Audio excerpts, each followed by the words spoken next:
समाजभूषण doctor Bhimrao हत्ती यांच्या पुढाकाराने परभणी येथे संबोधी अकादमी महाराष्ट्र आणि सामाजिक न्याय विभागाच्या संयुक्त विद्यमाने आयोजित करण्यात आलेल्या सर्वधर्मीय सामूहिक विवाह सोहळा भदंत विशुद्धानंद बोधी महास्थवीर यांच्या शुभ हस्ते पार पडला। या सोहळ्यात विविध धर्मीय 15 जोडपी विवाह बंधनात अडकली।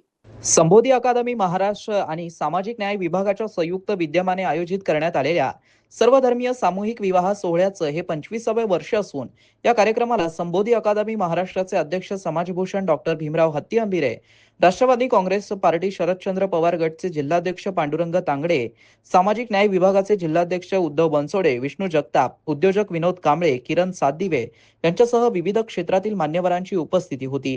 तसेच पत्रकार, सामाजिक कार्यकर्ते आणि नागरिकांनीही मोठ्या संख्येने उपस्थित राहून नवदंपत्यांना शुभेच्छा दिल्या। विवाह सोहळ्यानंतर संबोधी अकादमीच्या वतीने उपस्थितांसाठी सुरुची भोजनाची व्यवस्था करण्यात आली होती।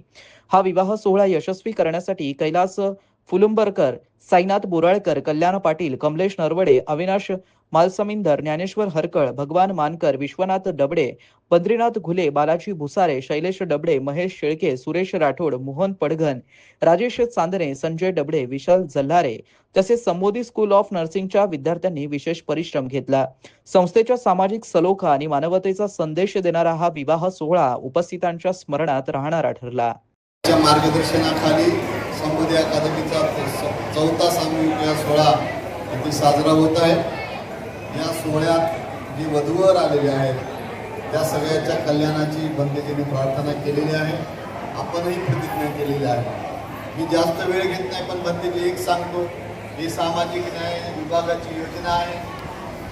सामाजिक न्याय विभागाकडून दरवर्षी निधी यायला उशीर होतो, त्याच्यामुळं वधूवर इकडे येत नाही। सरकार 25,000 देतं, ते 1 वर्षभर लावतं, ते कागद आला नाही, ते कागद आला नाही। म्हणजे हा अत्यंत चांगला समाजोपयोगी उपक्रम आहे, त्याला सामाजिक न्याय विभागाचं लक्ष नाही। आमचे बाळ फेलोशिप मागतायत, प्रशिक्षण मागतायत, त्याला नाही। म्हणजे सरकार लाईट घ्या, दगड घ्या, विटा घ्या, अर्ध्याने जे काम करतात ते कामामध्ये या सरकारचं लक्ष तिकडेच आहे।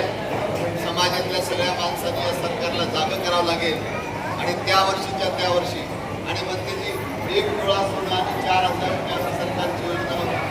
आज सोन्याचा भाव झाला 1.5 लाख, तरी सरकार फक्त 25,000 रुपये देतं आणि तेही वेळेवर देत नाही। याबद्दल सामाजिक न्याय विभागाच्या आपले सगळे कार्यकर्ते सगळ्यांनी त्याच्यामध्ये जाब विचारला पाहिजे आणि आपल्या वधूवरांना जास्तीत जास्त मदत मिळाली पाहिजे। लग्न हे माणसाच्या आयुष्यातलं अत्यंत महत्त्वाचं कार्य आहे। आमच्या कार्यात शासन मदत करत नाही। मित्रांनो, ही बातमी तुम्हाला कशी वाटली आमच्या कमेंट बॉक्समध्ये प्रतिक्रियेच्या स्वरूपात नोंदवायला विसरू नका। अशाच बातम्या बघण्यासाठी आणि अपडेट राहण्यासाठी आमच्या YouTube चॅनलला सबस्क्राईब करायला विसरू नका। धन्यवाद।